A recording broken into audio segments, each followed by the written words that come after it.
Hello everyone, I hope आप सभी अच्छे होंगे। तो सबसे पहले आप सभी को बहुत बहुत थैंक्स मेरे पैरेलैक्स मेथड वाले वीडियो को इतना सारा प्यार देने के लिए, क्योंकि फाइनली उसने 1 लाख व्यूज़ अचीव कर लिया है और आगे अभी आप लोगों का प्यार और सपोर्ट बना हुआ है, इसके लिए थैंक्स।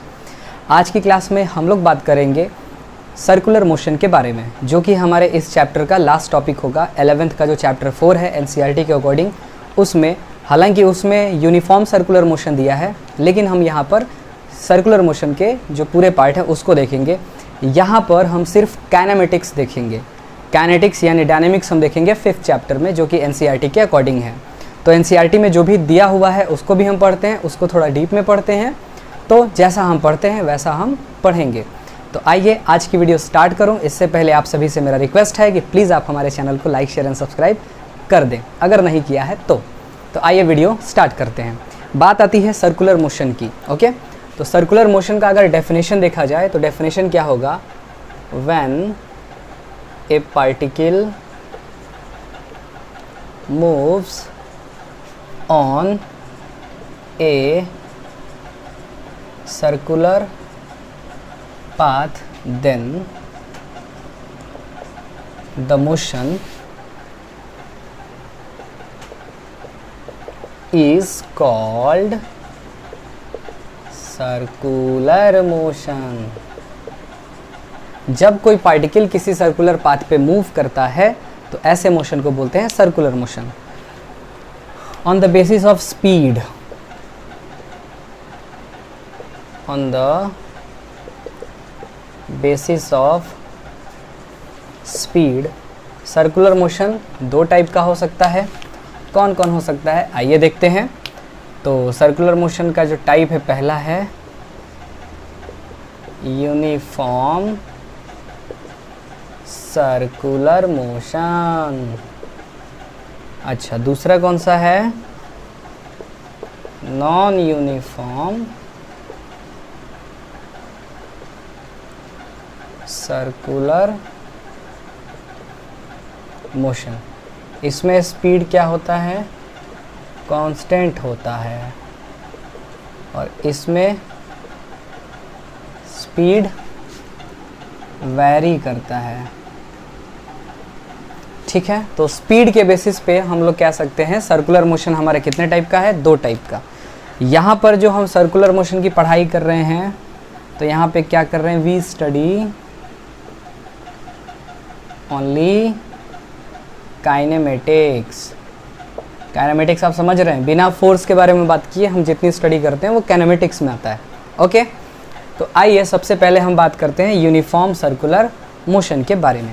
यूनिफॉर्म सर्कुलर मोशन में स्पीड क्या होता है? कांस्टेंट होता है। तो डेफिनेशन बन जाएगा कि when a particle moves on a circular path with constant speed, then this circular motion is called uniform circular motion. Definition में नहीं लिखवा रहा हूँ, आप अपने से कर सकते हैं। तो इसमें देखिए, मान लीजिए कि कोई पार्टिकल है। ओके, ये हमारा सेंटर O है, यहाँ पर कोई पार्टिकल है जिसका मास m है। इस पॉइंट पे इसकी रफ्तार ऐसे है, इस पॉइंट पे इसकी रफ्तार ऐसे, इस पॉइंट पे इसकी रफ्तार ऐसे, और इस पॉइंट पे इसकी रफ्तार ऐसे। हर जगह आप देखिए तो इसकी रफ्तार चेंज कर रही है डायरेक्शन के अकॉर्डिंग। तो स्पीड तो कांस्टेंट है, स्पीड क्या है? कांस्टेंट है। ये पहले मोशन के बारे में बात हो रही है, यूनिफॉर्म के बारे में। ओके, लेकिन वेलोसिटी का क्या? तो वेलोसिटी चेंजेस, वेलोसिटी चेंज कर रहा है। क्या चेंज कर रहा है वेलोसिटी का बेटा? डायरेक्शन चेंज कर रहा है। वेलोसिटी एक वेक्टर क्वांटिटी है, चाहे मैग्नीट्यूड चेंज करे, चाहे डायरेक्शन चेंज करे, चाहे दोनों चेंज करे, तो वेलोसिटी चेंज करेगी। कांस्टेंट रहने का सिर्फ एक ही शर्त है, और वो ये है कि डायरेक्शन और मैग्नीट्यूड दोनों कांस्टेंट रहें, दोनों चेंज ना करें, तब जाकर के वेलोसिटी कांस्टेंट रहेगी। समझ में आ रही बात? अब अगर वेलोसिटी चेंज कर रही है तो यहाँ पर एक एक्सेलरेशन होता है, उस एक्सेलरेशन को बोलते हैं सेंट्रीपिटल। क्या बोलते हैं? Centripetal acceleration. अब आगे चल के इसके बारे में पढ़ेंगे, लेकिन उससे पहले आइए कुछ छोटी छोटी चीज़ों को जान लेते हैं। अब यहाँ पे आपसे पूछा जाए कि क्या uniform circular motion accelerated motion है, तो आपका आंसर होगा yes, uniform circular motion is accelerated motion because because in this motion velocity changes its direction every point, that's why it is a accelerated motion. तो फटाफट आप इतना note कर लीजिए, तब हम आगे बढ़ते हैं.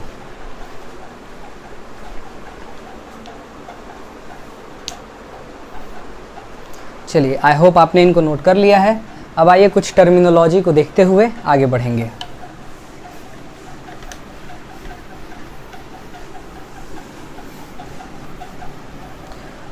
तो देखिए, मान लेते हैं कि ये हमारा कोई पार्टिकल है जो सर्कुलर मोशन कर रहा है. ये O है, ये A है और ये B है. ये रेडियस इसका R है. अब हुआ क्या है कि ये A से B तक गया है, तो कितना एंगल बनाया है? थीटा. कितना एंगल बनाया है? थीटा. किससे गया है? तो यहाँ पर एक आता है ओमेगा, और हर पॉइंट पे वेलोसिटी आपको मिलेगी अलग अलग. ये V है, ये V है. तो थीटा क्या है? तो यहाँ पर थीटा के बारे में समझिएगा. थीटा को बोलते हैं एंगुलर पोजीशन. इसका यूनिट होता है रेडियन. और ओमेगा को बोलते हैं एंगुलर वेलोसिटी. इसका यूनिट होता है रेडियन पर सेकेंड. ओमेगा होता है delta theta upon delta T. इसी को लिख सकते हैं दूसरे शब्द में, अगर डिफ्रेंसिएशन में लिखें तो ये लिखा जाएगा D theta upon D T. ये हमारा फार्मूला बन गया ओमेगा का. ओमेगा का अगर डेफिनेशन बनाएंगे तो क्या होगा? चेंज. तो यहाँ पर हमने देखा ओमेगा क्या है? D theta by D T.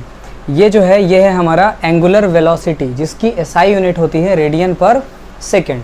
वहीं पर एंगुलर पोजीशन का होता है रेडियन. ओके, फिर इसको हम लिख सकते हैं मैथमेटिकल फॉर्म में. Change in angular position with respect to time is called angular velocity. अब अगर एंगुलर वेलोसिटी में टाइम के रिस्पेक्ट में चेंज आता है तो वो क्या बन जाएगा? वो बन जाएगा एंगुलर एक्सेलरेशन. तो बोलेंगे डेफिनेशन कि when angular velocity changes with respect to time then it is known as angular acceleration. Okay, और उसको मैथमेटिकली हम डिनोट करते हैं अल्फा से, और मैथमेटिकली हम लिख सकते हैं delta omega by D T. और अगर हम लिखना चाहें डिफरेंशिएशन के फॉर्म में तो हम लिख सकते हैं omega is equal to alpha is equal to D omega by D T लिख सकते हैं. अब इसके बाद हमको करना है relation between v and omega. v है लीनियर वेलोसिटी और ओमेगा है एंगुलर वेलोसिटी. इन दोनों में क्या रिलेशन हो सकते हैं? तो आइए देखते हैं. लेट करते हैं कि बहुत ही छोटे टाइम इंटरवल में dt is a very small time interval in which the particle moves from point A two point B with A velocity v और स्पीड v से ये चला है जो यहाँ पर दिखाया गया है. ओके, अब यहाँ पे देखें, जब ये v से पार्टिकल चला है तो v में कोई चेंज नहीं है, क्योंकि ये कौन सा मोशन हम लोग पढ़ रहे हैं? यूनिफॉर्म सर्कुलर मोशन पढ़ रहे हैं. ओके, तो बहुत छोटे टाइम इंटरवल में जो ये एंगल होगा बहुत छोटा होगा. इसका मतलब हुआ कि a से b जो होगा वो आर्क AB के बराबर होगा, है ना. तो इसलिए मैंने यहाँ लिखा है since dt is very small so d theta is also very small, therefore arc AB is nearly equal to line AB. Okay, अब देखिए हम लिख सकते हैं theta is equal to L by R. ये हमारे छोटे क्लासेस में पढ़ा हुआ रिलेशन है. तो थीटा डी थीटा यहाँ पर है क्योंकि एंगल की जगह कौन है? छोटा एंगल है. तो D theta is equal to A B by R, where R is the radius of the circular track और circular path. Okay, A B, अगर ये ए से बी गया है, किस रफ्तार से गया है? v से गया है. कितने टाइम में गया है? dt में गया है. तो हम लिख सकते हैं ना v dt, क्योंकि डिस्टेंस बाई टाइम को बोलते हैं स्पीड. तो हमने ये लिख दिया. दोनों इक्वेशंस को अगर देखा जाए तो हम यहाँ से ए बी की वैल्यू जब इसमें भरेंगे ना, इसमें तो देखो ये हो जाएगा, और इसके बाद dt को इधर लेके आ गए हैं तो d थीटा बाई dt ये किसके बराबर होगा? v बाई आर के. और d थीटा बाई dt को हम लोग कुछ कहते हैं, शायद ये कहते हैं ओमेगा. तो हमने यहाँ पर क्या लिख दिया? Omega. Omega is equal to V by R. यहाँ से हम लिख सकते हैं v is equal to R omega. ठीक है, अब सोचिए अगर इस स्पीड में चेंज आने लगे, और चेंज कब आएगा? जब नॉन यूनिफॉर्म सर्कुलर मोशन होगा तब आएगा. तो अगर इसमें चेंज आने लगे, तो जब इसमें चेंज आता है तो चेंज आने से क्या होगा? एक अलग एक्सेलरेशन आता है. इसको बोलते हैं टेंजेंशियल एक्सेलरेशन. ओके, इसको क्या बोलते हैं? Tangential acceleration. टेंजेंशियल इसलिए क्योंकि ये हर पॉइंट पे टेंजेंट की तरह दिखाया जाता है, दैट्स वाई टेंजेंशियल, इसीलिए नाम इसका टेंजेंशियल है, याद रखना। अब क्या है, तो हम अगर इसको डिफ्रेंशिएट करें, क्योंकि डिफ्रेंशिएट करेंगे तभी तो चेंज आएगा, हाँ, तो dv बाई dt कर दिए, dv बाई dt करेंगे, r तो रेडियस है, ये बदलने से रहा, तो बदल कौन रहा है? ओमेगा, जो कि ऐसे मूव कर रहा है, ओमेगा, ठीक है। तो ओमेगा की बात यहाँ आ गई, ओमेगा हो गया, तो ओमेगा को हम लिखेंगे D omega by D T, और D omega by D T को हम क्या बोलते हैं? अल्फा बोलते हैं। तो यहाँ पर एक रिलेशन मिल गया, D V by D T को ए टी बोल दिया, टेंजेंशियल एक्सेलरेशन, आर तो आर है और ये हो गया अल्फा। तो यहाँ हमको मिला tangential acceleration is equal to R alpha. अब मुद्दा ये है कि अगर यूनिफॉर्म सर्कुलर मोशन होगा, कैसा होगा?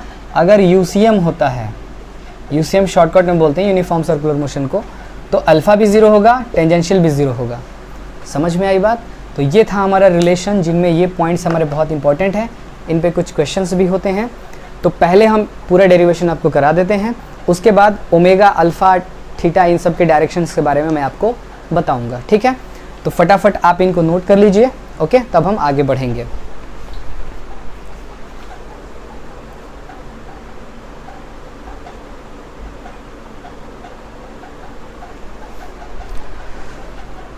आई होप आपने इनको नोट कर लिया है। अब हम बात करेंगे कैसे हमारा जो एक्सेलरेशन है सेंट्रीपिटल वो आता है, ठीक है। तो ये बातें हम यहीं पे छोड़ेंगे, आगे जब हमको ज़रूरत पड़ेगी तब हम इनका यूज़ करेंगे, लेकिन फ़िलहाल हम यहीं पे इन चीज़ों को छोड़ रहे हैं, आप नोट कर लीजिएगा। और अगर आपको हमारा काम पसंद आता है तो प्लीज़ आप हमारे चैनल को लाइक, शेयर एंड सब्सक्राइब दबा के करिएगा, ठीक है। अब आता है centripetal, centripetal acceleration. Centripetal acceleration को AC से दिखाया जाता है, ठीक है। समझिएगा, मान लीजिए कि ये कोई पार्टिकल है और ये है इसका सेंटर O, यहाँ से दो पॉइंट्स के बारे में हम बात कर रहे हैं। ये हमारा इनिशियल पॉइंट है, आर इनिशियल वेक्टर इसका नाम कर देते हैं, जिसका डायरेक्शन इधर है, और ये है आर फाइनल वेक्टर, ओके। यहाँ पर वेलोसिटी हो गई है v इनिशियल वेक्टर, और यहाँ पर हो गई है v फाइनल वेक्टर। अगर देखा जाए कोई पार्टिकल, इसको नाम दे देते हैं O है, तो ये P है और ये हो गया है Q। कोई पार्टिकल P से Q की तरफ गया है, ऐसे गया है, इस सर्कुलर रास्ते पे गया है, तो डिस्प्लेसमेंट कितना आएगा नेट? ये आएगा, इसको बोलेंगे डेल्टा आर वेक्टर। और डेल्टा आर वेक्टर क्या होगा? कुछ भी नहीं सर, ये R final vector minus R initial vector ही तो होता है।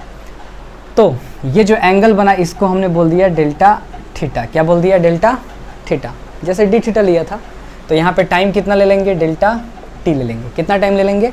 Delta T. यानी पी से क्यू जाने में टाइम कितना लगा है? डेल्टा टी, और वो गया है ऐसे।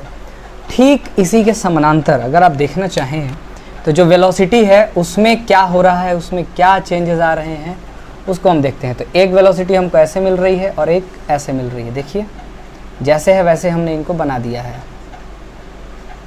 तो ये है हमारा v इनिशियल और ये है v फाइनल, ओके।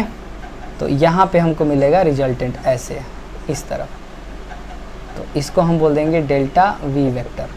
अच्छा सर ये कैसे हो गया, नहीं समझ में आया। ये डेल्टा थीटा है, ओके। इसका नामकरण कर देते हैं GHI, इस ट्राइंगल का नामकरण कर दिया। समझिएगा यहाँ पर डेल्टा v को हम क्या लिख सकते हैं? v final minus v initial लिख सकते हैं। इसी को लिखा जा सकता है v final is equal to v initial, ऐसे delta v plus v initial लिख सकते हैं। देखो v प्लस ये इज इक्वल टू ये हमारा आ गया लॉ ऑफ ट्राइंगल से। ऐसे ही हम इसको भी लिख सकते हैं, delta r vector plus r initial vector is equal to r final vector. देखो ri plus delta r is equal to r final, ठीक है। तो अब ये बात हो गई, यहाँ तक तो बात समझ में आई। एक चीज़ और, यहाँ पर गिवन है, क्या गिवन है तो समझिएगा, स्पीड चेंज नहीं हो रहा है। इसका मतलब v इनिशियल वेक्टर बराबर v फाइनल वेक्टर बराबर v, और क्या हो रहा है? r भी चेंज नहीं कर रहा है, तो R final vector is equal to R, ये हमारा कुछ दिया हुआ चीज़ है। अब हमने क्या पढ़ रखा है उसका हम यूज़ करेंगे। तो हम लोगों ने क्या पढ़ा है, देखिए, as we know A is equal to delta V upon delta T होता है, ठीक है। तो इसको हमने बोल दिया इक्वेशन 1 बाई सिमिलर ट्राइंगल्स कौन कौन से हैं, P O Q and P O Q लिए हैं, ओके। तो लेंगे H G I by S A S, side angle side, दोनों साइड बराबर है, दोनों साइड बराबर, एंगल बराबर है, इसलिए क्या लिखा जाएगा, यहाँ पे लिखेंगे delta V upon V is equal to delta R upon R, okay. यहाँ से डेल्टा वी चाहिए हमको, तो डेल्टा वी अगर हम निकालने को जाएं तो क्या हो जाएगा, delta V is equal to हमको मिलेगा वी बाई आर, ऐसे ब्रैकेट में डेल्टा आर, इसको रखते हैं 1 में, बाई इक्वेशन 1 क्या हो जाएगा, a इज इक्वल टू यहाँ पर हो जाएगा v बाई आर, और ये हो गया delta R upon delta T. इस पूरे को हम लोग बोलते हैं वेलोसिटी, है ना, since delta R upon delta T क्या देता है बेटा, v देता है, तो इसको हम लिख सकते हैं v। यहाँ पर हमने मैग्नीट्यूड लिया है, ध्यान रखिएगा आप। तो यहाँ पर हो गया a is equal to V by R into V, यानी कि वी स्क्वायर बाई आर। यही एक्सेलरेशन कहलाता है सेंट्रीपिटल एक्सेलरेशन। किधर लगेगा, तो देखो डायरेक्शन किधर लग रहा है, सेंटर की तरफ, हमेशा सेंटर की तरफ। तो हम बोलेंगे ऑलवेज एक्स अलोंग सेंटर, इसी को रेडियल एक्सेलरेशन भी बोला जाता है। V square by small R था सर, ओकेज ये। अब देखो since v is equal to R omega होता है, तो हम क्या लिख सकते हैं, हम लिख सकते हैं a centripetal is equal to R square omega square by R. तो यहाँ से आ जाएगा आर ओमेगा स्क्वायर, एक ये भी फार्मूला बन जाता है, ठीक है। तो फटाफट आप इतना नोट करिए। अब हम कुछ और रिलेशंस की बात करेंगे, टाइम पीरियड, फ्रीक्वेंसी, इन सब चीज़ों के बारे में। फिर उसके बाद हम देखेंगे डायरेक्शंस कैसे आते हैं एंगुलर एक्सेलरेशन के और एंगुलर वेलोसिटी के, इन सब चीज़ों के बारे में बात करेंगे। तो फटाफट आप इतना नोट कर लीजिए उसके बाद क्वेश्चंस लेंगे।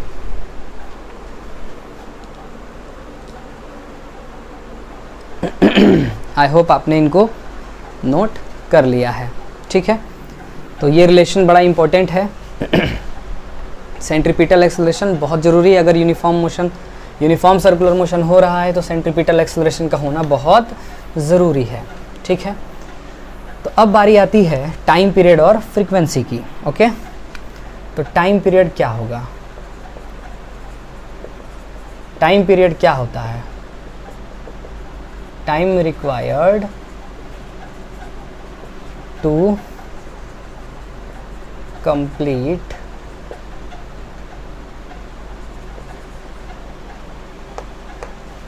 time required to complete one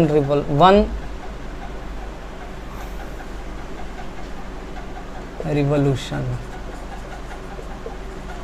एक रेवोल्यूशन लगाने में, यानी एक चक्कर काटने में जो टाइम लगता है उसको बोलते हैं टाइम पीरियड।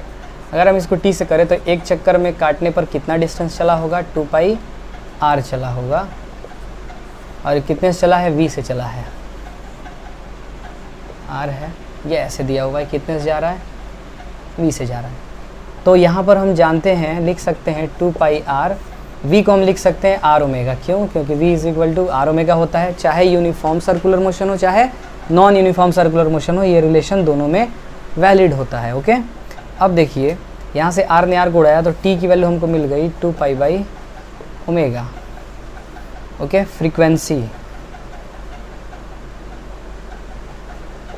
को f से डिनोट करते हैं, कहीं कहीं इसको न्यू से डिनोट किया जाता है। क्या पढ़ते हैं इसको, न्यू, मान लीजिए आपने नई वॉच ली तो न्यू। खैर ये हो गया। तो यहाँ पर हम लिख सकते हैं फ्रीक्वेंसी जो है वो 1 टाइम पीरियड के बराबर होती है, यानी पर सेकेंड। इसका यूनिट होगा सेकेंड, इसका होता है पर सेकेंड या हर्ट्ज भी होता है। तो f की जगह हम रख देंगे 1/2π/ओमेगा। तो यहाँ से आएगा ओमेगा/2π f। तो ओमेगा का फॉर्मूला आता है 2πf। अब अगर देखा जाए तो हमारा सेंट्रीपिटल एक्सेलरेशन क्या हो जाएगा, अगर वहाँ हम रखते हैं तो r 2πf का स्क्वायर, तो ये आ जाएगा 4π² f² r। ये फार्मूला बड़ा इम्पोर्टेंट हो जाता है, ठीक है। तो इतना नोट कर लीजिए। अब हम बात करते हैं कैसे डायरेक्शन डिसाइड किया जाता है उसके बारे में, ठीक है। आइए देख लेते हैं।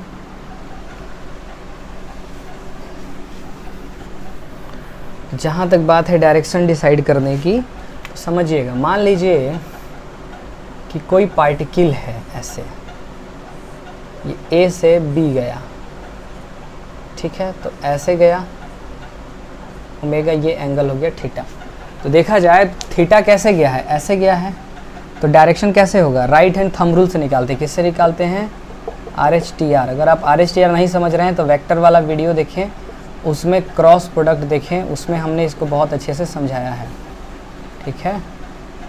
क्रॉस प्रोडक्ट में वेक्टर के वीडियो में चले जाएं, क्रॉस प्रोडक्ट देखें, उसमें हमने RHTR right hand thumb rule समझाया है। तो जिधर ये जा रहा है उस तरफ हम अपने फिंगर्स को घुमाएंगे। अंगूठा हमको क्या बताएगा, थीटा का, ओमेगा का, अल्फा का डायरेक्शन बताएगा। तो ये ऐसे हमने घुमाया, तो यानी ओमेगा का डायरेक्शन किधर होगा, ओमेगा के सर पे डॉट, मतलब ये बाहर आ रहा है। डॉट का मतलब होता है कोई चीज़ बाहर आए, ठीक है। और क्रॉस का मतलब कोई चीज़ अंदर जाए। थीटा कैसा होगा, डॉट, बाहर आ रहा है। अल्फ़ा कैसा होगा, डॉट। अब समझिएगा अल्फ़ा क्यों होगा, क्योंकि ओमेगा इंक्रीजिंग होगा तब। अगर ओमेगा डिक्रीजिंग हो गया तो अल्फ़ा कैसा हो जाएगा, क्रॉस हो जाएगा। कब, जब ये डिक्रीजिंग होगा, क्योंकि ये घट रहा है। तो घट रहा है तो जिधर ये घट रहा होगा इसका मतलब अल्फ़ा उल्टा लग रहा है, तो इसलिए ये क्या हो जाएगा, इनसाइड हो जाएगा। अच्छा, और देख लीजिए, मान लीजिए इसी को ऐसे हम घुमा दे, तब अब A से B आ गया, तो अब ऐसे घूम रहा है, क्यों जी। तो इस केस में क्या होगा, ऐसे घुमा रहा है, देख रहे हो अंदर की तरफ। तो यहाँ क्या हो जाएगा, omega cross theta cross alpha हो जाएगा। क्रॉस कब, जब ओमेगा इंक्रीजिंग होगा। अल्फ़ा हो जाएगा डॉट कब, जब ओमेगा डिक्रीजिंग होगा। तो ऐसे राइट हैंड थंब रूल से हम इनके डायरेक्शंस को निकाल लेते हैं। तो फटाफट आप नोट करिए। अब हम कुछ क्वेश्चंस को लेंगे।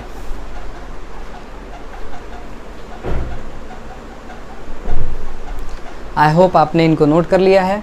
आइए कुछ क्वेश्चंस को लेते हैं। एक चीज़ और, कभी कभी क्वेश्चन जो है उसमें डायरेक्ट रोटेशन पर मिनट देता है। क्या देता है, रोटेशन पर मिनट। तो इसको याद करें, यह इंपॉर्टेंट पॉइंट है न्यूमेरिकल सॉल्व करने के लिए। रोटेशन पर मिनट, इसको कैसे लिखते हैं, इसको शॉर्टकट में RPM बोला जाता है। ओके, जनरली आप फ़ैन वगैरह खरीदिए तो उस पर RPM लिखा रहता है। टेबल फ़ैन या कोई भी फ़ैन आप खरीदने जाइए तो उस पर RPM लिखा रहता है कि ये पर मिनट में कितना रोटेट करेगा इसका ब्लेड। जनरली 2300 2600 ऐसे लिखा होता है RPM। ओके, खैर, तो ओमेगा जो है वो होता है 2πN। अब यहाँ पर N क्या है, तो N है फ्रीक्वेंसी। N क्या है, फ्रीक्वेंसी। तो यहाँ पर ओमेगा किस में मेज़र किया जाता है, रेडियन पर सेकेंड में। अगर रेडियन पर सेकेंड है तब तो ये फार्मूला काम करेगा, लेकिन रोटेशन पर मिनट होगा तो हमको चेंज करना पड़ेगा। तो 2N/ हम क्या कर देते हैं 60। अब ये किस में आ गया, रेडियन पर सेकेंड में आ गया। समझ में आई बात। और ये किस में था, रेडियन पर मिनट में था। किस में था, रेडियन पर मिनट। अगर N क्या है तो N दिया हुआ है रोटेशन पर मिनट। तो अगर दिया हो 100 पाई RPM, इसको कन्वर्ट करना है, ओमेगा निकालना, तो क्या करेंगे 2π या 100/π लिख लो। हाँ, ये हो गया 100, 60 है इंटू पाई ने पाई को मारा, 0 0 को मारा, इसने मारा 3 से, इसने मारा 5 से, तो ये हो गया 10/3 रेडियन पर सेकेंड। ऐसे ओमेगा निकाल लेंगे, ओमेगा निकाल लेंगे तो सब कुछ निकल जाएगा। Time period, frequency, centripetal acceleration, V, सारी चीज़ें निकल जाएंगी। ठीक है, तो इनको आप नोट कर लीजिए, न्यूमेरिकल्स के लिए बड़े इंपॉर्टेंट होते हैं। आइए एक न्यूमेरिकल ले लेते हैं। क्लास तो लंबी हो ही रही है पर हम अधूरा नहीं छोड़ेंगे, न्यूमेरिकल्स एक आध कर ही लेते हैं, ठीक है। चलिए फटाफट आप इनको नोट कर लीजिए पॉज करके। अब मैं मिटा रहा हूँ, इधर क्वेश्चन ले लेता हूँ, ठीक है। इफ एग्जाम्पल है, if A particle moves on a circular track of radius 10 centimeter, then find the following if speed is 5 metre पर सेकेंड। अगर स्पीड कितना हो, 5 मीटर पर सेकेंड हो और रेडियस कितना दिया हो 10, तो पहला पूछा है AC सेंट्रीपिटल एक्सेलरेशन, दूसरा पूछा है ओमेगा कितना होगा, तीसरा पूछा है T कितना होगा, चौथा पूछा है फ्रीक्वेंसी कितनी होगी, है ना। तो आइए फटाफट निकालते हैं।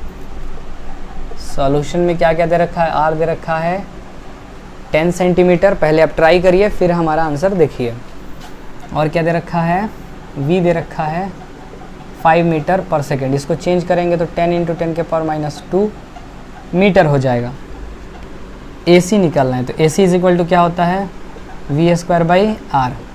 V का मतलब 5 × 5, R का मतलब 10 × 10⁻²। तो AC कितना हो जाएगा, ये हो गया 25/100 हो जाएगा, ऊपर जाके ये होगा 10 से 10 गया, काफ़ी बड़ा एक्सेलरेशन आ रहा है और आ रहा है तो 50 मीटर पर सेकेंड स्क्वायर। कोई बात नहीं, चलेगा, क्वेश्चन है, आ सकता है। फिर दूसरा पूछ रहा है हमसे ओमेगा, तो दूसरा निकालने के लिए omega is equal to V/R। तो ओमेगा कितना होगा, ये है 5 और यहाँ 10 × 10⁻², तो ये हो जाएगा 2, ये हो गया 100/2, बोले तो 50 रेडियन पर सेकेंड। टाइम पीरियड निकालना है तो टाइम पीरियड देख लीजिए, T इज इक्वल टू 2π/ओमेगा होता है। 2π तो 2π ओमेगा है 50, इसने कट किया 25 में तो π/25 सेकेंड्स आ गया। फ्रीक्वेंसी निकालना है तो फ्रीक्वेंसी का फॉर्मूला होता है 1/T, तो ये हो जाएगा 25/π पर सेकेंड। तो यहाँ पे देखा आपने यूनिफॉर्म सर्कुलर मोशन के क्या क्या टर्मिनोलॉजीज़ हैं, कैसे क्वेश्चंस आ सकते हैं, क्या क्या फॉर्मूले होते हैं, ये सारी चीज़ों को हमने यहाँ पर देखा और इस तरीके से हमारा ये क्लास समाप्त होता है। आई होप आपको ये सारी चीज़ें समझ में आई हैं। अगर आपको ये सारी चीज़ें समझ में आई हैं तो प्लीज़ आप हमारे चैनल को लाइक, शेयर एंड सब्सक्राइब करें और ऐसे ही देखते रहें, सीखते रहें, क्योंकि जब तक सीखने का जज्बा है तब तक जीतने का जज्बा है। That's all for today, thanks.